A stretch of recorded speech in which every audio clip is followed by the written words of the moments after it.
نحمده ونصلي على رسوله الكريم اما بعد فاعوذ بالله من الشیطان الرجیم بسم اللہ الرحمن الرحیم ثم قفینا علی آثارهم برسلنا وقفینا بعیسی ابن مریم وآتیناه الانجیل وجعلنا فی قلوب الذین اتبعوه رأفة ورحمة ورهبانیة ابتدعوها ما كتبناها عليهم من ابتغاء رضوان الله فما رعوها حق رعايتها فآتينا الذين آمنوا منهم أجرهم وكثير منهم فاسقون يا أيها الذين آمنوا اتقوا الله وآمنوا برسوله يؤتكم كفلين من رحمته ويجعل لكم نورا تمشون به ويغفر لكم واللہ غفور الرحیم لئلا یعلم اہل الکتاب الا یقدرون علی شیء من فضل اللہ وان الفضل بید اللہ یؤتیہ من یشاء واللہ ذو الفضل العظیم صدق اللہ العظیم رب اشرح لی صدری ویسر لی امری واحلل عقدۃ من لسانی یفقہوا قولی آمین یا رب العالمین۔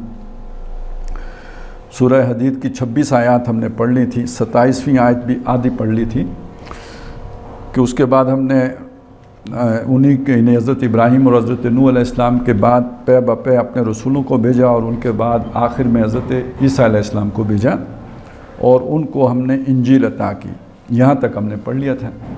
اس کے آگے ہے وَجَعَلْنَا فِي قُلُوبِ الَّذِينَ اتَّبَعُوهُ رَأْفَةً وَرَحْمَةً، اور ہم نے ان لوگوں کے دلوں میں کہ جنہوں نے ان کی اتباع کی رافت اور رحمت رکھ دی، یعنی جو عیسیٰ علیہ السلام کے ماننے والے تھے، متبعین حضرت مسیح علیہ السلام جنہیں ہم عیسائی کہتے ہیں۔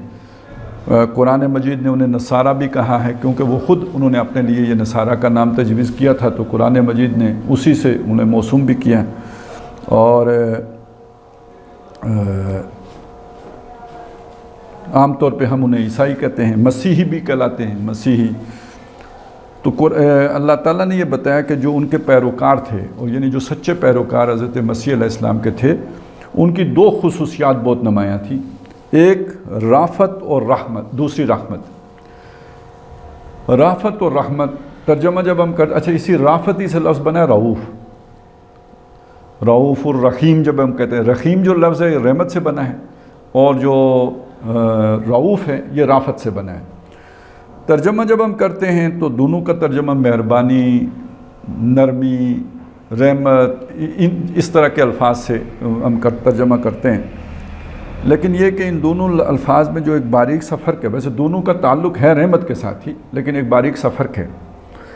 وہ فرق یہ ہے کہ رحمت کسے کہتے ہیں، کسی کی مدد کرنے کا جو جذبہ انسان کے اندر ہوتا ہے وہ رحمت کہلاتا ہے، کسی کی ضرورت پوری کرنے کا، جو کسی کا دکھ تکلیف دور کرنے کا جو جذبہ ہے وہ جو ہے وہ رحمت کہلاتا ہے، اور کسی کے دکھ و تکلیف کو محسوس کرنے کا جو جذبہ ہے وہ رافت کہلاتا ہے۔ اب آپ یوں دیکھیں کہ آپ نے کسی کا زخم دیکھا اور وہ زخم دیکھ کر آپ کے رونگٹے کھڑے ہو گئے، وہ زخم دیکھ کر آپ ہل گئے اندر سے، آپ کو اس کے ساتھ ایک ہمدردی پیدا ہوئی، سمپیتھی ہوئی، یہ جو چیز ہے یہ در حقیقت رافت کا مظہر ہے۔ آپ کے دل کے نرم ہیں، اس نرمی کا اظہار اس طرح ہوا کہ اس کی دکھ تکلیف دیکھ کر آپ کا دل جو ہے ہل گیا۔ اب اس کے بعد آپ نے جو اس کی مدد کی، اس کے لیے محنت کی، اس کے لیے بھاگ دوڑ کی، اس کے لیے کوشش کی، اس کا وہ دکھ دور کرنے کے لیے جو محنت کی، یہ رحمت ہے۔ آپ کے سامنے کوئی بندہ گرا، آپ نے گرتا ہوا دیکھا اور خود بخود آپ کی زبان سے اوہ نکلا، آپ جو ہے نا ایک دم آپ کو جھٹکا لگا، یہ رافت کا نتیجہ۔ آپ کے اندر اگر نرمی ہوگی، رافت ہوگی تو آپ کی یہ کیفیت ہوگی، نہیں تو آپ اگر کٹھور دل ہیں، سخت دل ہیں تو پھر آپ پر اس کی کوئی آپ پر اثر ہی نہیں ہوگا۔ کوئی گرا تو گرے، دریا کو اپنی موج کی طغیانیوں سے کام، کشتی کسی کی پار لگے یا درمیان رہے، ایسے لوگ ہوتے ہیں نا، انہیں کوئی پرواہ نہیں ہوتی معاشرے میں کیا ہو رہا ہے۔ یہ دل کی نرمی سے محروم لوگ ہیں، جن کے دل نرم ہوتے ہیں، وہ جب کسی کو دکھ میں دیکھتے ہیں تو وہ درد وہ خود محسوس کرتے ہیں۔ وہ ایک شعر آپ نے سنا ہوگا کہ خنجر چلے کسی پہ تڑپتے ہیں ہم امیر، سارے جہاں کا درد ہمارے جگر میں ہے۔ تو یہ جو کس دوسرے کا درد اپنے دل میں محسوس کرنا، یہ رافت کی علامت ہے۔ اور نبی صلی اللہ علیہ وسلم نے یہ بات فرمائی ہے کہ جو دل کی نرمی سے، وہ رفق ہے اصل میں، وہ اس کے لیے رفق، لیکن وہ اس کے بہت قریب ہے کہ جو دل کی نرمی سے محروم کر دیا گیا وہ کل خیر سے محروم کر دیا گیا۔ اصل میں اسی سے لے کے تو پھر وہ شعر جو ہے نا وہ لیا ہے، میر درد کا ہے میرا خیال میں، کس کا ہے کہ درد دل کے واسطے پیدا کیا انسان کو، ورنہ طاعت کے لیے کم نہ تھے کرو بیاں۔ تو یہ فرشتے بہت تھے اطاعت کرنے کے لیے، انسان کے اندر جو اضافی خصوصیت رکھی ہے اللہ تعالیٰ نے اپنی، یہ اللہ کی بھی شان ہے، وہ رؤوف اور رحیم ہے، تو انسان کے اندر بھی وہ یہ رافت کا مادہ دیکھنا چاہتا ہے۔ اور رحمت پھر آگے بڑھ کر، یعنی آپ نے جو اس کا درد محسوس کیا یہ رافت ہے، اور پھر اس کے درد کے ازالے کے لیے آپ نے اپنی روٹی اس کو دے دی، اپنا کوئی جو ہے نا اس کے لیے قربانی دی، اس کے ساتھ چلے، یہ جو ہے یہ رحمت ہے۔ تو حضرت عیسیٰ علیہ السلام کے جو متبعین ہیں ان کی ایک خاص وصف یہاں پہ بیان کیا گیا کہ ان کے اندر رافت اور رحمت گویا کوٹ کوٹ کر بھری ہوئی تھی۔ اور اس میں اصل میں ایک تقابل بھی ہے، وہ بھی ذہن میں رکھیں۔ وہ تقابل کیا ہے کہ جب یہودیوں کا ذکر قرآن مجید میں آتا ہے نا تو وہ کہتا ہے کہ ثم قست قلوبہم، پھر ان کے دل سخت ہو گئے۔ اس کے مقابلے میں جب ان کا ذکر آیا تو ان کا ذکر کیا کہ جو حضرت مسیح علیہ السلام کے ماننے والے تھے ان کے دل سخت نہیں تھے بلکہ ان میں رافت اور رحمت تھی۔ تو ایک یہ فرق، اچھا اسی فرق کو جو زیادہ کھولا ہے وہ سورہ مائدہ میں کھولا ہے کہ مسلمانوں کے جو دشمن ہیں نا، سخت ترین دشمن، وہ یہودی اور مشرک ہیں، اور مسلمانوں کے لیے اگر کسی کے دل میں کوئی تھوڑی بہت مودت ہے، کوئی نرمی ہے، تو وہ لوگ ہیں جنہوں نے اپنے آپ کو نصارہ کہا۔ آج کے دور کی بات وہ نہیں ہے، آج کا عیسائی جو ہے وہ بعض معاملات میں یہودیوں سے بھی زیادہ کٹھور دل اور سخت دل ہے نا۔ آج مسلمانوں کے ساتھ جو زیادتیاں دنیا میں ہو رہی ہیں وہ یہودیوں کے ہاتھوں اتنی نہیں ہو رہی ہیں جتنی عیسائیوں کے ہاتھ ہو رہی ہیں۔ عراق جو ہے نا عیسائیوں کے ہاتھوں تباہ ہوا، اور افغانستان پر جو ہے نا وہ بمبارمنٹ عیسائیوں نے کی ہے۔ یہ وہ والے اب عیسائی نہیں ہیں، یہ اور ہی نئے قسم کے عیسائی ہیں۔ یہ تو دیکھیں نا، قرآن آج سے 1500 سال پہلے نازل ہوا، اس دور میں جو لوگ تھے، اور خاص طور پہ جیسے نجاشی تھے جو ایمان بھی لے آئے، جیسے نجران کا ایک وفد تھا جو آیا، ان میں کچھ لوگ تھے، سارے نہیں تھے لیکن ان میں کچھ لوگ تھے۔ ایک وفد جو ہے حبشہ سے آیا تھا مکے میں، تو وہ لوگ تھے جو جن کے اندر یہ، جنہوں نے قرآن سنا تو ان کی آنکھوں سے آنسو جو ہے وہ بہہ نکلے۔ یہ وہ لوگ تھے کہ جن کے بارے میں آپ کہہ سکتے ہیں کہ ان کے دل نرم تھے۔ تو یہ وہ سچے حضرت مسیح علیہ السلام کے پیروکار، تو اگر حضرت مسیح علیہ السلام کا جو بھی سچا پیروکار ہوگا اس کی خاص نشانی یہ ہے کہ اس کے اندر رافت بھی ہوگی اور رحمت بھی ہوگی، یعنی وہ دوسروں کی مدد بھی کرے گا۔ اچھا یہ دو الفاظ ہیں جو نبی اکرم صلی اللہ علیہ وسلم کے لیے بھی استعمال ہوئے ہیں کہ حریص علیکم بالمؤمنین رؤوف الرحیم، وہ ایمان والوں کے لیے رؤوف بھی ہیں، کون؟ محمد رسول اللہ صلی اللہ علیہ وسلم، اور رحیم بھی ہیں۔ تو اب دیکھیے اسوہ حسنہ کا تقاضا تو یہ ہے کہ مسلمانوں کے کو بھی تو وہی صفات اختیار کرنی چاہیے جو محمد رسول اللہ صلی اللہ علیہ وسلم کی ہیں۔ تو گویا ایک مسلمان کو بھی رافت والا اور رحمت والا ہونا چاہیے۔ تو پہلی بات تو یہ ہے کہ ان کا جو خاص وصف بیان کیا قرآن مجید نے وہ یہ ہے کہ ان میں رافت بھی تھی اور رحمت بھی تھی۔ اب اگلی بات یہ ہے کہ فرمایا وَالرَّهْبَانِيَّةَ، اور جو رہبانیت تھی، اب یہ عیسائیوں کے بارے میں مشہور بات ہے کہ انہوں نے رہبانیت اختیار کر لی تھی، یعنی ترک دنیا، تارک الدنیا ہو گئے تھے، دنیا چھوڑ دی، شادی بھی نہیں کرتے تھے۔ یہ جو راہب کا لفظ ہے رے ہے بے، اس کا مطلب بنیادی جو ہے ڈرنا ہے۔ یہ سورہ بقرہ 5واں رکوع جو شروع ہوتا ہے کہ جس میں آتا ہے نا کہ وَإِيَّايَ فَارْهَبُونَ، وَإِيَّايَ فَارْهَبُونَ، پس مجھ ہی سے ڈرنا۔ تو یہ راہب جو ہے اس کا بنیادی معنی ڈر ہے۔ اللہ سے ڈرنے والا راہب ہے، لیکن اس کی انتہائی صورت کیا ہے کہ اس نے اللہ سے ایسی اللہ سے محبت کی کہ دنیا ہی چھوڑ دی، بالکل ہی چھوڑ دی۔ یہ اللہ نہیں چاہتا تھا کہ دنیا چھوڑ دیں، اللہ کا حکم یہ تھا کہ دنیا کو بھی ساتھ لے کے چلنا ہے، لیکن اللہ کے احکام کے تابع رہتے ہوئے، دنیا کی خاطر اللہ کا حکم نہیں توڑنا ہے۔ لیکن یہ تو مقصد نہیں ہے کہ دنیا بالکل چھوڑ دو، یہ رہبانیت ہے، یہ اس کی کوئی گنجائش نہیں ہے۔ تو یہ انہوں نے اختیار کر لی، اور ویسے عام طور پر ہمارا خیال یہ ہے کہ شاید کوئی بغاوت کے جذبے کے تحت اختیار کی، قرآن مجید نے اس چیز کی نفی کی ہے۔ فرمایا وَالرَّهْبَانِيَّةَ، جو رہبانیت تھی، ابتدعوها، یہ اب بدعت کا لفظ یہاں سے نکلا ہے۔ وہ جو کہتے ہیں فلانے نے بدعت، یعنی کوئی نئی بات ایجاد کر لینا، یہ بدعت کا لفظ جو ہے اللہ تعالیٰ کے ایک ناموں میں سے نا بدیع السماوات والارض، آسمانوں اور زمین کا ابداع کرنے والا، بنانے یعنی بغیر کسی شے کے کسی شے کو وجود دینا، یہ ہوتا ہے جی بدیع السماوات والارض۔ ایک ہے نا دیکھیں خلق السماوات، خلق کیا ہوتا ہے؟ کسی شے سے کوئی شے بنا لینا۔ آپ نے مٹی سے انسان بنا لیا، یہ خلق ہے۔ آپ نے لکڑی سے میز بنا لیا، یہ خلق ہے۔ لیکن جب آپ کے پاس تھا ہی کچھ نہیں، بالکل کوئی مادہ ہی نہیں تھا جس سے کوئی شے بنانی ہے، تو آپ نے وہ بنا لیا بغیر کسی مادے کے، تو اسے کہتے ہیں بدع، یعنی کہ ابداع، کسی شے کو معدوم سے وجود دینا بغیر کسی مادے کے۔ تو دیکھیے اسی طرح دین میں کسی شے کی اگر کوئی بنیاد ہی نہ ہو اور وہ شے ایجاد کر لیں آپ، تو یہ بدعت ہے۔ اب سمجھ آگے نا بدعت کسے کہتے ہیں؟ تو چونکہ اس رہبانیت کی کوئی بنیاد نہیں تھی، یہ انہوں نے خود ایجاد کر لی، تو وہ رہبانیت ابتدعوها، یہ انہوں نے خود اس کی ایک نئی ایجاد انہوں نے کھڑی کر لی۔ ما کتبناها علیہم، ہم نے ان پر فرض نہیں کی تھی۔ اب یہ دیکھیے کتب یکتب مطلب تو لکھنا ہوتا ہے، ہم نے ان کے اوپر نہیں لکھا تھا، مطلب یہ ان پر فرض نہیں کیا تھا، ان کے اوپر لازم نہیں کی تھی، یہ انہوں نے خود اپنے اوپر جو ہے نا اوڑھ لی۔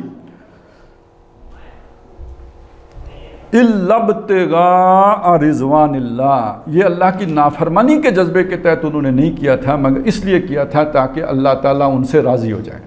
اللہ کو راضی کرنے کی، چونکہ نرم دل تھے، اس نرمی میں پھر وہ شیطان نے انہیں کسی اور سختی سے نہیں گمراہ کیا، نرمی میں گمراہ کیا۔ اب یہاں سے شیطان کی بات سمجھ لیں کہ جو آپ کی خوبی ہوتی ہے اسی کو شیطان آپ کی خامی بنا دیتا ہے۔ آپ کے اندر نیکی ہے تو آپ کو نیکی کے غلط کسی تصور کی طرف لے کے چلا جائے گا۔ آپ کے اندر کوئی جو ہے نا وہ فرض کریں جہاد کا جذبہ ہے تو وہ آپ کو وہ اس کو اس ایکسٹریم پہ لے جائے گا کہ خارجی بنا کے چھوڑے گا۔ یہ کام کرتا ہے وہ آگے بند نہیں باندھتا، جدھر بندہ جا رہا ہوتا ہے نا پیچھے سے ایک اور دھکا دیتا ہے، ذرا تیز جاؤ، جلدی جاؤ، کھائی میں گرو، وہ یہ کام کرتا ہے۔ تو ان کے ساتھ بھی یہ کیا، ان کے اندر رافت تھی، رحمت تھی، تو ان کو دل سخت تو نہیں کیے جا سکتے تھے، غافل نہیں کیے جا سکتے تھے، اللہ سے دور نہیں کیے جا سکتے تھے، تو اس نے انہیں سمجھایا اللہ کا نزدیک ہونے کا طریقہ یہ ہے کہ دنیا چھوڑ دو۔ ابتدعوها ما کتبناها علیہم، اور ہم نے ان کے اوپر فرض نہیں کی تھی، مگر انہوں نے یہ اختیار اللہ کی نافرمانی کے جذبے کے تحت نہیں کی، بلکہ یہ کی تھی الا ابتغاء رضوان اللہ، وہ متلاشی تھے، خواہاں تھے اللہ تعالیٰ کی خوشنودی کے۔ مسئلہ کیا ہوا؟ مسئلہ یہ ہوا کہ فما رعوها حق رعایتها، وہ اس کی رعایت نہیں کر سکے جیسے کہ اس کی رعایت کرنے کا حق تھا۔ اب یہاں اس میں کئی چیزیں ہیں۔ رعایت کا کیا مطلب ہے؟ کسی شے کا حق دینا، اس کی رعایت کرنا، یعنی اس کا حقوق پورے کرنا۔ تو جو اب انہوں نے ایک شے اپنے اوپر اوڑھ لی اللہ کو راضی کرنے کے لیے، زیادہ خوش کرنے کے لیے، تو وہ اس کا حق ادا نہیں کر، اس کا مطلب یہ ہے کہ اگر اس کا حق ادا کرتے تو ان کی چھوٹ ہو سکتی تھی، ضروری نہیں تھا کہ وہ پکڑے جاتے کہ یہ نئی بات تم نے کیوں کی۔ اب یہاں یہ بات سمجھ لیجئے کہ قرآن مجید نے یہ بات بتائی ہے کہ اگر فرض کریں آپ کی نیت خراب نہ ہو اور آپ یوں سمجھیں کہ دین کا یہ تقاضا ہے، وہ تقاضا نہ ہو لیکن آپ سمجھتے ہیں کہ یہ تقاضا ہے، تو پھر آپ کا حساب اس تقاضے کو بھی بیچ میں رکھ کے ہوگا۔ یہ بڑی خاص بات ہے، یہ سمجھیں۔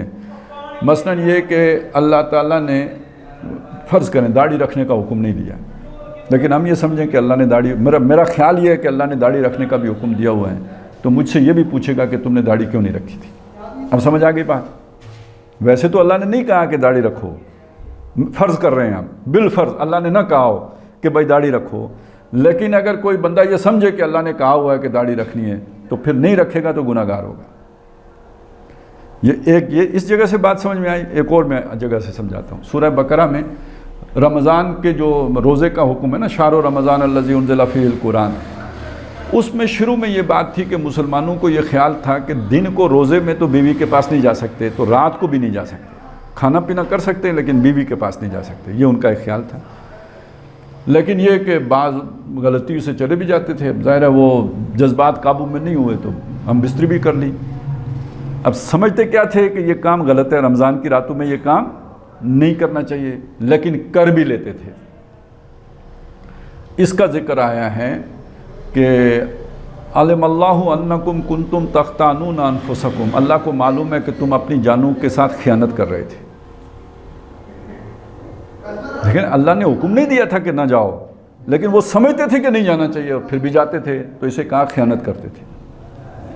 ایک حدیث میں بھی اس طرح کا مفہوم آیا ہے کہ ایک آدمی اگر اپنے اوپر زیادہ سختی کر لیتا ہے، اللہ نے اتنی سختی نہیں کی، وہ اپنے اوپر زیادہ سختی کر لیتے ہیں، تو پھر اس کا حساب اس سختی کے حساب سے ہوگا. جو اس نے اپنے اوپر اضافی کر لیا ہے نا، اس کے حساب سے اس کا حساب ہوگا کہ یہ سارا کر کے آئے ہو یا نہیں کر کے آئے. کیونکہ میں نے تو نرمی رکھی تھی، تم نے خود اپنے اوپر جب سختی کیا تو پھر اس کے حساب سے اپنا دو ادھر آ کے حساب.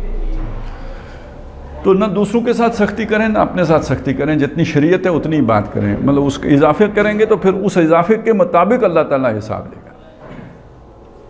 تو رہبانیت انہوں نے خود ایجاد کر لی، اس کو حق ادا نہیں کر سکے تو حساب تو اس رہبانیت کے مطابق ہوگا، کیونکہ آپ نے خود اپنے اوپر یہ لازم کر لیا تھا. اب حق کیوں نہیں ادا کر سکے؟ ہم جب کہتے ہیں نا ہمارا دین دین فطرت ہے، تو جب آپ سختی کریں گے تو فطرت سے ہٹ جائیں گے. اب آپ سوچیں کہ اللہ تعالیٰ نے اگر یہ ہمیں بتایا کہ جی شام کو روزہ کھول لیا کرو، صبح سے کیا کرو، اور نبی صلی اللہ علیہ وسلم نے تاکید کی ہے کہ لازمی سحری کیا کرو. اب ایک آدمی کہے جی میں نہیں سحری کرتا، میں نہیں جو ہے نا وہ افطاری کرتا، میں تو 2 روزے رکھوں گا، 3 رکھوں گا، مسلسل رکھوں گا، بیچ میں کچھ بھی نہیں کھاؤں گا پیوں گا. مرے گا یا نہیں مرے گا؟ تو وہ جب بھوک پیاس سے مرنے لگے گا تو اب ہو سکتا ہے وہ دن 12 بجے روزہ کھولنے پہ مجبور ہو جائے، کیونکہ ہم تو مرنے لگے ہیں. سمجھ آئی میری بات؟ فطرت کے خلاف لڑ تو نہیں سکتے نا. کھانا آپ کی ضرورت ہے، نہیں کھائیں گے تو مریں گے. پینا آپ کی ضرورت ہے، نہیں پئیں گے تو مریں گے. تو جب اللہ نے کہا ہے شام کو کھاؤ اور پیو، تو جب اس پر بھی عمل نہیں کریں گے تو آخر گریں گے. اسی طرح سمجھ لیجئے کہ یہ جو اللہ تعالیٰ نے انسان کے اندر مختلف جذبات رکھے ہیں، جن میں سے یہ جنس کا جذبہ بھی ہے، جن سے مخالف، یہ اس لیے رکھا ہے آخر افزائش نسل ہونی ہے نا. آدم علیہ السلام کی آج اولاد 8 ارب ہے. یہ جذبہ اگر نہ رکھا ہوتا تو یہ کیا ہوتا ہے؟ پھر انسان ہوتے دنیا میں. تو اللہ کی حکمت ہے کہ انسان پھیلیں، خوب پھولیں، خوب ان کی ترقی ہو. 8 ارب انسان آج ہیں، ہو سکتا ہے آگے اللہ چاہتا ہے 16 ارب ہوں. تو آخر میاں بیوی ملیں گے تو یہ سارے چیز آگے بڑھے گی نا. تو اس کے لیے اللہ نے یہ جذبہ رکھا. اب ایک بندہ کہتا ہے میں یہ کام نہیں کروں گا، تو جذبہ تو اندر ہے. جیسے بھوکا پیاسا نہیں زندہ رہ سکتا، ایسے ہی یہ جذبہ بھی تو کبھی نہ کبھی جوش مارے گا نا. جب جوش مارے گا تو غلط کام کرے گا. کب تک برداشت کرے؟ آخر کو ہو سکتا ہے غلطی کر دے. تو جو سیدھا رستہ اللہ نے بتایا اس پر عمل کرو، تاکہ آپ کے جذبات کی تسکین بھی ہو جائے اور وہ مفاد بھی حاصل ہو جائے جس کے لیے اللہ نے وہ جذبہ رکھا ہے. اگر اس کے آگے لگاؤ گے روک تو پھر وہ جیسے ہوتا ہے نا، آپ نے پانی کا رستہ بند کر دیا تو پانی رک جائے گا، وہ کہیں اور سے رستہ بنائے گا. وہ جب کہیں اور سے رستہ بنائے گا تو پتہ نہیں کسی کی دیوار گرائے گا، کسی کا کھیت خراب کرے گا، پھر خرابی پیدا ہوگی. جو اس کا قدرتی رستہ ہے، نالا بنا ہوا، اس رستے پہ چلتا رہے گا، وہ اس کا صدیوں کا رستہ ہے، وہ جائے گا. لیکن اس کے آگے آپ بند باندھ دیں گے، اب وہ کہیں وہ جسے کہتے ہیں ہڑ پجی گا، تو اب وہ کسی کے گھر میں جا کے گھسے گا، کسی کے کھیت کو خراب کرے گا، پتہ نہیں کتنے بننے گرائے گا. یہ ساری تماشے لگیں گے. تو یہ کیوں ہوا؟ کہ وہ جو اس کا رستہ تھا فطری رستہ، وہ آپ نے بند کر دیا. بالکل یہی ہوتا ہے کہ انسان کے لیے جو اللہ نے فطری رستے رکھے ہوئے ہیں، جن کی اجازت دی ہے، جب ان کے آگے آپ بریک لگائیں گے تو وہ کہیں جا کے غلط رستے سے نکلیں گے. تو یہ کچھ لوگوں نے تو کر لیا ہوگا صبر. سارے لوگ ایک مزاج کے بھی نہیں ہوتے. جیسے کوئی بندہ 10 روٹیاں کھاتا ہے، کوئی 2 روٹیوں پہ بھی کسی کا گزارا ہو جاتا ہے. تو اس طرح کے کچھ لوگ ہوں گے کہ جنہوں نے بغیر شادی کے بھی زندگی بسر کر لی ہوگی. لیکن یہ کہ پھر بعد والے نہیں کر سکے، اور نہیں کر سکے تو پھر انہوں نے کیا کیا، جو ادھر یعنی کیا بتائیں آپ کو، کہ وہ جو گرجا گھر ہوتے تھے ان کے نیچے جو ہے نا، تہہ خانوں کے نیچے وہ جو بچے اس طرح کے ناجائز بچے ہوتے تھے، ان کے قبرستان بن جاتے تھے.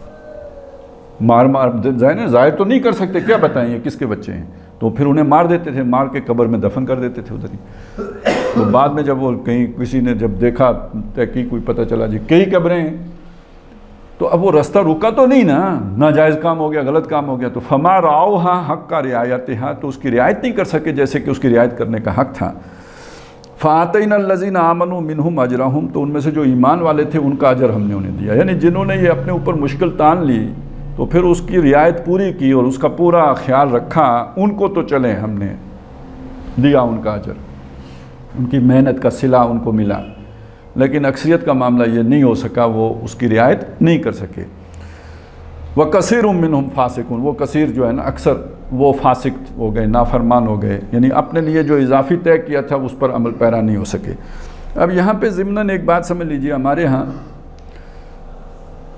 بدعت کی بات عام طور پہ ایک دوسرے پہ چسپاں کر دیتے ہیں نا، فلانا یہ بدعت ہے، یہ بدعت ہے، تو یہ بات جان لیجئے کہ یہ چھوٹی چھوٹی باتوں میں اس والی بدعت کا اطلاق نہیں ہوتا۔ یہ عبادات کا معاملہ خاص ہے، کوئی نماز میں اگر تیسرا سجدہ شروع کر دے گا تو یہ بدعت ہے، ٹھیک ہے نا۔ کوئی نماز میں کہے کہ جناب یہ 4 رکعتیں نہیں، یہ 5 رکعتیں ہیں، تو یہ کوئی بدعت کی بات ہوگی۔ کوئی چھٹی نماز نکال لے تو یہ کوئی بدعت کی بات ہوگی۔ باقی یہ کہ عام زندگی کے معمولات میں اگر فرض کریں کسی آدمی نے کوئی وہ طے کر لیتا ہے میں 7 دفعہ سورہ فاتحہ جو ہے نا اپنی ویسے نماز کے بعد پڑھا کروں گا، روز بیٹھ کے پڑھا کروں گا، تو یہ تو کوئی بدعت کی بات نہیں ہے، اگرچہ کہ نئی بات ضرور ہے، لیکن یہ کوئی گناہ کا کام نہیں ہوگا۔ لیکن اب اس نے اللہ کے ساتھ ایک بات طے کر لی ہے، تو جب حساب کتاب میں ہو سکتا ہے کہ اس کا بھی پوچھا جائے کہ بھئی آپ نے میرے ساتھ طے کیا تھا کہ میں روز 7 دفعہ پڑھا کروں گا، تو کیوں نہیں پڑھی ہے؟ سمجھ آئی میری بات کی؟ تو اس کو اگر کوئی کہے یہ بدعت ہے تو یہ بدعت نہیں ہے۔ ہاں جب وہ اسے کہے کہ جو نہیں پڑھتا وہ گناہگار ہے، اب یہ بدعت بنے گی۔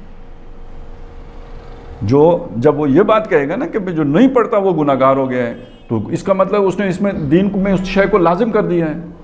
اگر وہ صرف اپنی حد تک محدود رہتا تو کوئی بات نہیں تھی، لیکن جب وہ دوسرے کو بھی مجبور کرتا ہے کہ تم یہ کام لازمی کرو جبکہ وہ ہے نہیں، اللہ رسول نے لازم نہیں کیا ہوا ہے، تو یہ اب ایک نئی چیز ہو گئی ہے۔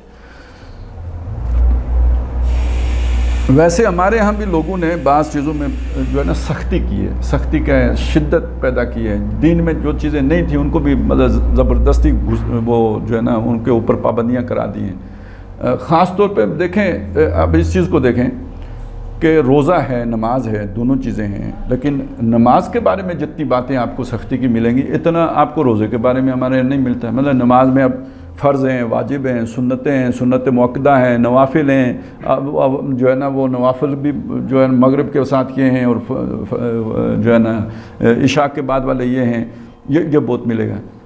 روزے میں بھی کوئی نفل روزہ بھی ہے یا نہیں ہے؟ کوئی واجب روزے بھی ہیں یا نہیں ہیں؟ وہ کسی کو پتہ ہی نہیں، ان روزوں کی بھی نہیں پرواہ ہوگی اتنی۔ آخر نبی صلی اللہ علیہ وسلم پیر کا روزہ رکھا کرتے تھے، جمعرات کا روزہ رکھا کرتے، جیسے ہم یہ سنتوں کی ادھر نماز کی سنتوں کا جو ہے نا سنت نمازوں کی جیسے ہم تلقین کرتے ہیں، کسی کو اس طرح کے روزے کی تلقین کرتے دیکھا ہے؟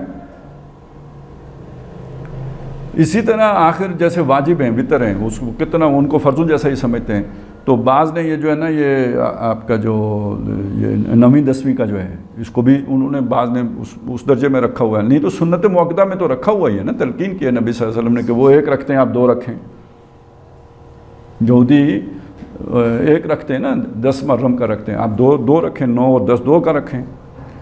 اس کا بھی کسی نے کبھی بتایا کہ یار یہ بھی کوئی یعنی چلے سنت ہے نہیں؟ تو یہ سمجھ لیجئے کہ یہ نماز پہ ہم نے بہت زیادہ اس پر ذرا سا یوں سے یوں ہوا تو بس بہت گڑبڑ ہو گئی۔ تو میں یہ نہیں کہتا کہ اس کی اہمیت نہیں ہے، اہمیت ہے، لیکن یہ کہ اور بھی بہت سارے فرائض ہیں، ان فرائض میں بھی سنت واجبات ہیں، ان کا اب یہ زکوٰۃ ہے، فرض زکوٰۃ ہے، وہ تو 2.5% ہے۔ دوسری طرف اگر آپ کو دیکھیں تو نبی صلی اللہ علیہ وسلم کا اگر آپ عمل دیکھنا چاہیں تو آپ نے تو ساری زندگی زکوٰۃ نہیں دی ہے۔ کیوں نہیں دی؟ کبھی اتنا جمع ہی نہیں ہوا کہ دیتے، تو اس کی اصل سنت کیا ہے کہ جمع ہی نہ ہو۔ یہ بھی کسی نے تلقین کی ہے کہ سنت تو یہ ہے۔ رومال کون سے رنگ کا ہے یہ سنتیں تو سب بتاتے ہیں، سرما سنت، یہ سنت، وہ سنت، یہ بھی کسی نے کبھی کوئی تلقین کرتا کوئی پایا ہے کہ جی آپ کے پاس حضور کے پاس کبھی اتنا مال ہوا ہی نہیں کہ آپ کو زکوٰۃ دینے کی نوبت آتی؟ تو اصل سنت پر تو وہ ہے کہ جس کے پاس کبھی اتنا مال ہی نہ ہو، اگر ہو تو وہ پہلے ہی سارا اللہ کی راہ میں دے دے۔ یسألونک ماذا ینفقون، یہ آپ سے پوچھتے ہیں کتنا خرچ کریں، قل العفو، ان سے کہیے کہ جو تمہاری ضرورت سے اوپر والا ہے سارا اللہ کو دے دو، اللہ کی راہ میں خرچ کر دو۔ یؤثرون علی انفسہم ولو کان بہم خصاصہ، خود ضرورت مند بھی ہوں تو ضرورت والا بھی دوسرے کو دے دیتے ہیں، یہ تو خیر اس سے بھی اوپر کا درجہ ہو گیا۔ تو بہرحال جو چیز سمجھنے کی ہے وہ یہ کہ ہمارے ہاں اس طرح کی کچھ چیزیں ہوئی ہیں جس میں یہ مشاغل ہیں، اذکار ہیں وغیرہ وغیرہ، ان کو تو بہت اہمیت دی گئی ہے، جتنا کچھ تقویٰ ہے نا وہ سارا اس نماز کے ساتھ جوڑ دیا ہے، باقی دین کی باتیں وہ پیٹھ کے پیچھے چلی گئی ہیں۔ تو اخلاقیات ہیں، دوسروں کے حقوق ہیں، پڑوسیوں کے حقوق ہیں۔ حدیث میں تو آتا ہے کہ وہ شخص، حضور نے فرمایا واللہ لا یؤمن، واللہ لا یؤمن، واللہ لا یؤمن، خدا کی قسم وہ شخص ایمان والا نہیں، خدا کی قسم وہ شخص ایمان والا نہیں، 3 دفعہ فرمایا، اللہ کی قسم کھا کے کہ وہ شخص ایمان والا نہیں۔ جب پوچھا کون، تو فرمایا جس کی اذیت رسانی سے اس کا پڑوسی محفوظ نہیں۔ اب وہ تہجد گزار ہو نا، جتنا بڑا نیک ہو، اگر وہ پڑوسی کو اذیت دے رہا ہے تو اللہ کے نبی صلی اللہ علیہ وسلم نے فرمایا جو دل والا ایمان ہے نا اس سے محروم ہے وہ۔ ٹھیک ہے مسلمان ہے، مانیں گے اس کا جو ہے نا وہ سارا مسلمانوں والے حقوق بھی رہیں گے، لیکن دل نور ایمان سے خالی ہے، وگرنہ یہ کہ پڑوسی کو وہ اذیت نہیں دے سکتا تھا۔ تو اس لیے وہ سارا جو اللہ نے جو چیزیں فرض کی ہیں، اب اصل بات یہ ہے جو سمجھنے کی ہے کہ نئی نئی چیزیں ایجاد کرنے کی اس شوق میں کہ اللہ راضی کر لیں اور فرائض سے بندہ غفلت برت لے تو یہ پھر الٹا لینے کے دینے پڑ جاتے ہیں۔ تو اللہ کا قرب، اللہ کی رضا، اللہ کی خوشنودی حاصل کرنے کا جو سب سے بنیادی ذریعہ ہے وہ پہلے فرائض ہیں۔ جب فرائض پورے کر لیں تو اس کے بعد نوافل کا نمبر آتا ہے۔ اور فرض اور نفل صرف نماز میں ہی نہیں ہوتے، فرض اور نفل جو ہیں وہ روزے میں بھی ہوتے ہیں، وہ زکوٰۃ میں بھی ہوتے ہیں، وہ زندگی کے تمام گوشوں میں ہوتے ہیں۔ ہر سطح پہ جو ہے نا وہ احسان کا درجہ بھی ہے اور یہ کہ فقہ کا درجہ بھی ہے، قانون شریعت کا درجہ بھی ہے۔ فَآتَيْنَا الَّذِينَ آمَنُوا مِنْهُمْ أَجْرَهُمْ وَكَثِيرٌ مِّنْهُمْ فَاسِقُونَ یا ایھا الذین آمنوا، اے وہ لوگوں جو ایمان لائے ہو، اتقوا اللہ، اللہ کا تقوی اختیار کرو۔ اچھا یہ اب یہاں پہ یا ایھا الذین آمنوا کسے کہا گیا یہ بھی ایک بحث ہے۔ یعنی ایک رائے یہ ہے کہ چونکہ ذکر ہو رہا ہے جو اہل کتاب کا، تو اہل کتاب ہی مخاطب ہیں، ان سے یہ بات کہی گئی ہے کہ اگر تم میں کوئی ایمان کی رمق ہے، اگر تم ایمان والے ہو تو اللہ سے ڈرو، اور اللہ سے ڈر کے کیا کرو، وَآمِنُوا بِرَسُولِهِ، میرے اس رسول پر ایمان لاؤ۔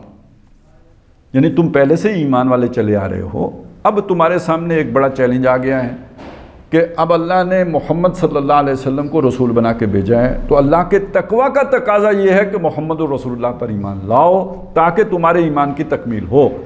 اب اگر تم نے محمد رسول اللہ کو نہ مانا تو وہ جو تمہارا ایمان ہے وہ جاتا رہے گا، اس کا اعتبار نہیں رہے گا، وہ معتبر نہیں رہے گا، اس کی قدر ختم ہو جائے گی۔ اس سے پہلے وہ ایمان معتبر تھا، لیکن اب جب محمد آ گئے ہیں صلی اللہ علیہ وسلم، اب جب ان کو نہیں مانو گے جب تک تو اس ایمان کا کوئی اعتبار نہیں ہے۔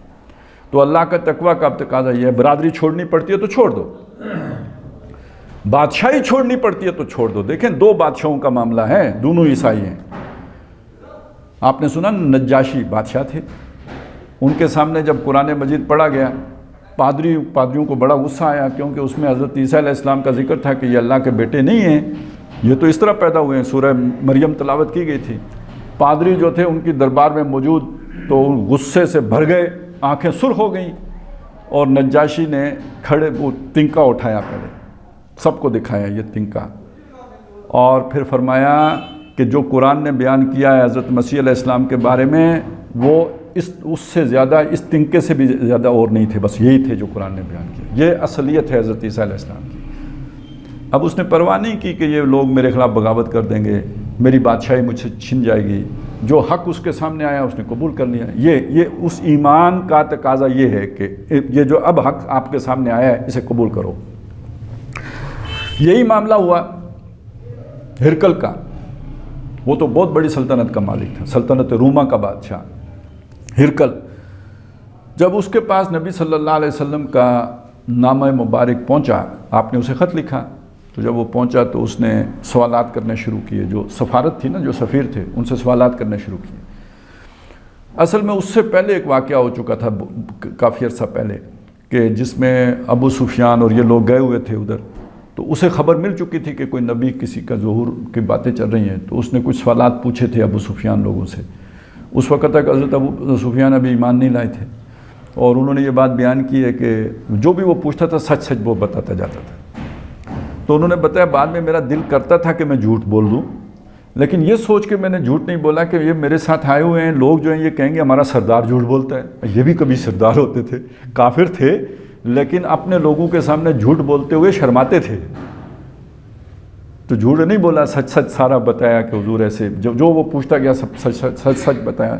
تو سمجھ وہ اسی وقت گیا تھا. وہ اس وقت کے بادشاہ جو ہے نا, یہ ہمارے بادشاہوں کی طرح جو ہے نا فارغ لوگ نہیں ہوتے تھے, پڑھے لکھے سمجھدار لوگ ہوتے تھے. نشانیاں ان کے یہاں ساری موجود تھیں, انہیں پتہ تھا آخری دور میں نبی آنے ہیں. تو جب اس نے مختلف سوالات کیے, ان کے جوابات جب ملے تو وہ تو سمجھ گیا کہ یہ وہی نبی ہے. ایمان نہیں لایا. بعد میں جب خط پہنچا تو اب سوچے نا, جس بندے کو پہلے سے ہی پتہ ہے, جب اس کے پاس خط آیا ہوگا تو وہ اب کیا چاہ رہا ہے؟ وہ یہ چاہ رہا ہے, سوال کر رہا ہے, لوگوں کے سے پوچھ رہا ہے, سفیروں سے. اور اصل میں ان سوالوں کے پیچھے جو چھپی ہوئی خواہش ہے وہ یہ ہے کہ میرے درباریوں کو بھی یقین ہو جائے کہ یہ وہی ہیں, تاکہ ہم سب ایمان لے آئیں, میری بادشاہت باقی بچ جائے, یہ نہ چلی جائے. کیونکہ میں اکیلا ایمان لایا تو انہوں نے میری بادشاہت چھین لینی ہے, مجھے ہٹا دینا ہے. میری جگہ پہ یہ جو ہے نا وہ کسی اور کو معین کر دیں گے. بادشاہت چھوڑ نہیں سکتا تھا. وہ بات بنی نہیں, وہ وزیر مشیر مانے نہیں, پادری راہب مانے نہیں. تو اس وجہ سے وہ بھی کہ بادشاہی چلی جائے گی, ایمان لانے سے محروم رہ گیا. اب میں نے آپ کو 2 بادشاہوں کی بات بتا دی. دونوں کے دل نے گواہی دے دی کہ یہ آخری وہی نبی ہیں جن کی پیشن گوئیاں موجود ہیں.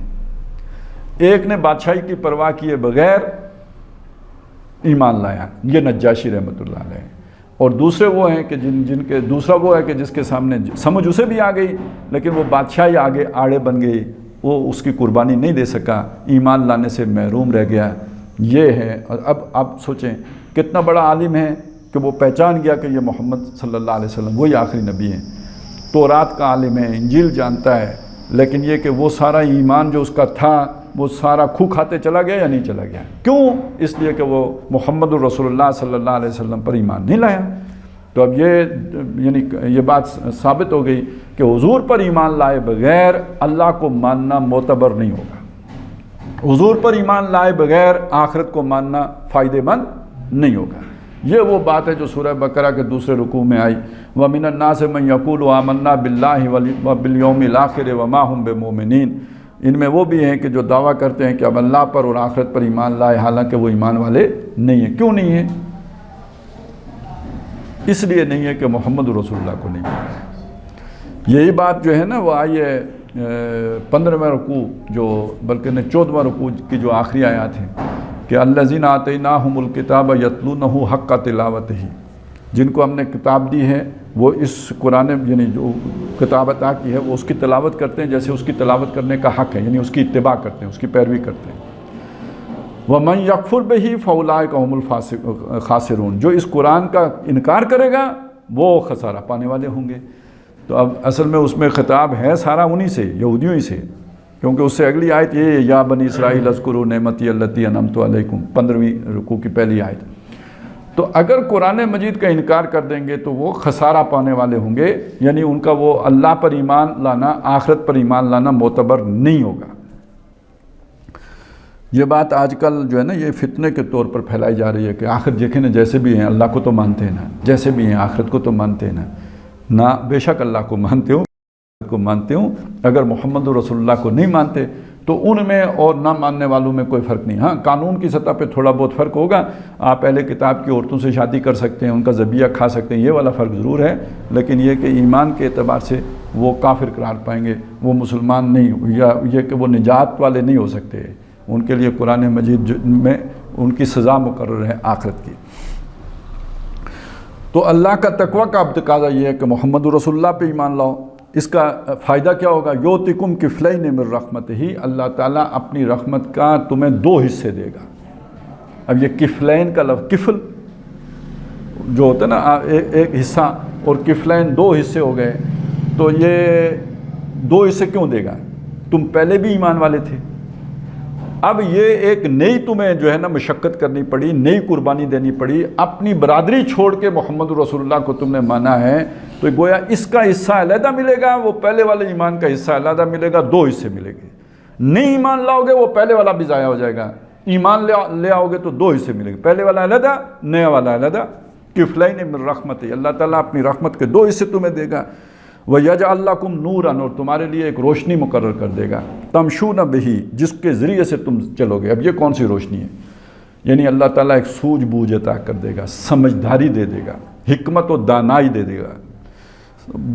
جیسے وہ ہوتا ہے وزڈم، جو ایک حکیم آدمی، تو وہ جو بعض لوگ ہوتے ہیں نا کنفیوز ہیں، انہیں چیز سمجھ میں نہیں آ رہی، تو اللہ تعالیٰ ایسی سمجھ عطا کرے گا کہ حق و باطل میں امتیاز کر سکو گے، فرق کر سکو گے، جان سکو گے صحیح کیا ہے غلط کیا ہے، کسی کے فریب میں نہیں آؤ گے، کسی کے دجل میں نہیں آؤ گے، صحیح اور غلط کی پہچان تمہیں عطا کر دے گا۔ جو یہ وہ نور ہے جو اللہ تعالیٰ دنیا میں، نور بصیرت، ایک بصارت ہوتی ہے نا، یہ آنکھوں کی روشنی ہے، ایک دل کی روشنی ہے، وہ بصیرت ہوتی ہے، تو اللہ تعالیٰ وہ نور بصیرت عطا کر دے گا۔ وَيَغْفِرْ لَكُمْ، اور تمہیں بخش دے گا۔ وَاللَّهُ غَفُورٌ رَحِيمٌ، اور اللہ تعالیٰ بخشنے والا مہربان ہے۔ اب یہ آخری آیت فرمایا لِأَلَّا يَعْلَمَ أَهْلُ الْكِتَابِ، تاکہ نہ سمجھیں اہل کتاب، اللہ یقدرون علی شیء، کہ وہ کوئی قدرت نہیں رکھتے کسی چیز پر، من فضل اللہ، اللہ کے فضل میں سے۔ اب اس کو دو طرح سے اس کے معنی کیے گئے ہیں۔ ایک معنی تو یوں سمجھیے، ایک لام کو جو ہے نا، لام نفی کو فالتو سمجھ کے کیا گیا ہے کہ وہ زائد آ گیا ہے، جس کا پھر اس صورت میں معنی یہ ہوگا کہ اہل کتاب کو اللہ کے فضل میں سے کوئی حصہ ان کے لیے نہیں ہے، کوئی وہ جو ان کو ایک زوم ہے نا کہ ہم اللہ کے لاڈلے ہیں اور چہیتے ہیں اور چنیدہ ہیں، اور نحن ابناء اللہ واحباؤہ، تو ایسی کوئی بات نہیں ہے۔ اگر ایسی بات ہوتی تو آخری رسول بھی ان کی طرف سے آتے، تو ایک معنی اس کا یہ بنتا ہے۔ ایک دوسرا معنی یہ ہے کہ یہ دونوں لام جو ہیں یہ ان کے نہیں کا معنی موجود ہے، تو جب دو نفیاں جمع ہو جائیں تو وہ مثبت بن جاتا ہے، یعنی اس کے اندر کلام مثبت ہے کہ اہل کتاب یہ نہ سمجھیں کہ رسول اگر دوسری نسل سے آ گئے ہیں، بنی اسماعیل میں سے آ گئے ہیں، تو اب ان کا کوئی فضل میں حصہ باقی نہیں رہا۔ ان کے لیے چانس ہے کہ وہ اگر محمد رسول اللہ پر ایمان لے آئیں گے تو وہ اللہ کے فضل کے حقدار ہو جائیں گے، اگر ایمان نہیں لائیں گے تو وہ فضل سے محروم رہیں گے۔ تو ایسا نہیں ہے کہ فضل سے بالکل محروم کر دیے گئے، نہ، بالکل محروم نہیں کیے گئے۔ ہاں، اب فضل انہیں ملے گا محمد الرسول اللہ کو ماننے کے بعد، اس کے بغیر نہیں ملے گا۔ اچھا، یہ سورہ بنی اسرائیل کی ایک آیت جو ہے وہ اس دوسرے والے مضمون کے جو ہے نا وہ تائید کرتی ہے، کہ جس میں یہ کہا گیا کہ دیکھو 2 دفعہ تم پر ہم نے عذاب بھیجا، بخت نصر کے ہاتھوں پہلی دفعہ آیا، پھر ٹائٹس رومی کے ہاتھوں آیا، آج تم ذلیل ہو، دنیا میں بکھرے ہوئے ہو، یروشلم میں آباد نہیں ہو، لیکن اب تمہارے اوپر اب بھی اللہ رحم کر سکتا ہے۔ کیسے کرے گا؟ محمد رسول اللہ کے ساتھ، عسیٰ ربکم ان یرحمکم، اب بھی تمہارا رب تم پر رحم کرنے کے لیے تیار ہے۔ وَإِنْ عُدْتُمْ عُدْنَا، اور اگر تم نے وہی نافرمانی والی روش اختیار کی تو ہم بھی وہی سزا والی روش اختیار کریں گے، دوبارہ سزا دیں گے تمہیں۔ تو اب رحم کا ذریعہ کیا ہے؟ محمد رسول اللہ سے جڑ جاؤ، تو گویا فضل اب بھی تمہیں مل سکتا ہے، لیکن اس فضل کا اب منبع ہیں محمد رسول اللہ صلی اللہ علیہ وسلم۔ تو اہل کتاب یہ نہ سمجھیں کہ اللہ کے فضل سے وہ ہمیشہ کے لیے محروم کر دیے گئے ہیں، نہیں، انہیں اب بھی اللہ کا فضل مل سکتا ہے۔ وَأَنَّ الْفَضْلَ بِيَدِ اللَّهِ، اور فضل تو اللہ ہی کے ہاتھ میں ہے، یُؤْتِیہِ مَن یشاء، وہ اپنے فضل سے نوازتا ہے جس کو چاہتا ہے، وَاللَّهُ ذُو الْفَضْلِ الْعَظِيمِ، اور اللہ تعالیٰ بڑے فضل والا ہے۔ اب اسی سے یہ بھی سمجھ لیجئے کہ اللہ تعالیٰ نے انہیں فضیلت دی تھی، انی فضلتکم علی العالمین، دی تھی فضیلت۔ محمد رسول اللہ کو نہیں مانا صلی اللہ علیہ وسلم تو ضربت علیہم الذلۃ والمسکنہ، ذلت اور مسکنت ان پر تھوپ دی گئی۔ وہ فضیلت اللہ نے اب امت کو دے دی، اگر وہ بھی اس امت میں شامل ہو جائیں محمد رسول اللہ کو مان کے تو اس فضیلت کے وہ بھی حقدار ہو جائیں گے۔ لیکن جو اس امت میں شامل ہیں وہ اگر محمد رسول اللہ کی تعلیمات پر عمل نہیں کرے گا تو اس کے ساتھ بھی وہی ذلت اور رسوائی والا معاملہ کیا جائے گا جو ذلت اور رسوائی والا معاملہ بنی اسرائیل کے ساتھ ہے۔ آج دیکھیں مسلمانوں کی حالت کیا ہوگی۔ وہ یہودی جن کے بارے میں قرآن کہتا ہے کہ ملعون ہیں، لعنتی ہیں، جن پر اللہ تعالیٰ نے ذلت اور مسکنت ان کا مقدر کے بنا دی ہے، آج وہ ہم سے عزت سے ہیں۔ مسلمان ان کے ہاتھوں بھی ان کی پٹائی ہو رہی ہے۔ یروشلم مسلمانوں کے پاس نہیں ہے، ان کے پاس ہے، قبلہ اول ان کے قبضے میں ہے۔ تو اس کا مطلب یہ ہے کہ یہ جو آج ہم ذلت و رسوائی سے دوچار ہیں، یہ ہم نبی صلی اللہ علیہ وسلم کے وفادار نہیں ہیں تو تب یہ سب ہو رہا ہے۔ کی محمد سے وفا تو نے تو ہم تیرے ہیں، یہ جہاں چیز ہے کیا لوح و قلم تیرے ہیں، تو اگر وفا نہ کی تو آج جو ہو رہا ہے اصل میں یہ اس بے وفائی کا نتیجہ ہے۔ تو ان الفضل بید اللہ، بے شک فضل تو سارا اللہ کے ہاتھ میں ہے، یؤتیہ من یشاء، وہ جسے چاہتا ہے اس سے نوازتا ہے۔ تو تمہیں نوازا ہے تو اس کا حق ادا کرنا پڑے گا، نہیں کرو گے تو چھین لے گا جیسے ان سے چھین لیا تھا۔ واللہ ذو الفضل العظیم، اور اللہ بڑے فضل والا ہے۔ تو الحمدللہ اب یہ سورہ حدید ہم نے مکمل کر لی ہے۔ بارک اللہ لی ولکم فی القرآن العظیم ونفعنی وایاکم بالآیات والذکر الحکیم۔